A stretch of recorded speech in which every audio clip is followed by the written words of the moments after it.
Parallelogram and triangle on same base. Look at this picture. It shows a parallelogram. Rather, it shows Sohan's farm, which is in the shape of a parallelogram. Now suppose Sohan has divided this farm into 3 parts. So, there are 3 triangular parts PTQ, TQR and TRS.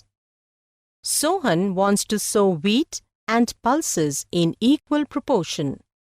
So, he sowed wheat in the triangular part TQR and pulses in the remaining 2 parts of the field, that is in PTQ and TRS.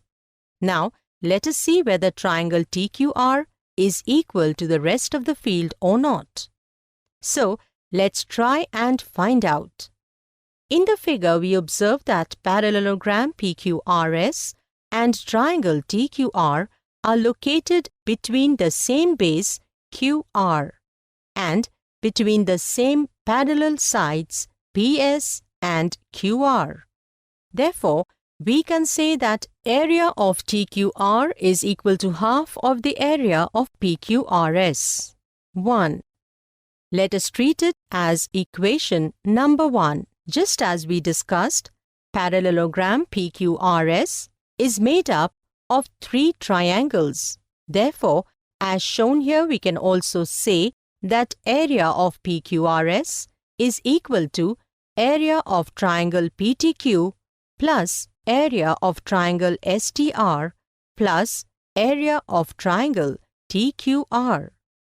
Now, in equation 1 above, we substitute half of area of PQRS with area of triangle TQR, and we see that the area of triangle PTQ plus the area of triangle STR is equal to half of the area of PQRS. This means that the area of remaining portion is equal to the half of area of parallelogram PQRS.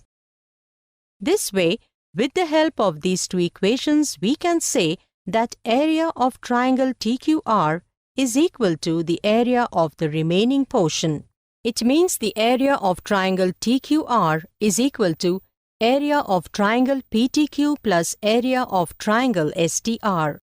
Therefore, according to this equation, we can say that Sohan did sow wheat and pulses in equal proportion.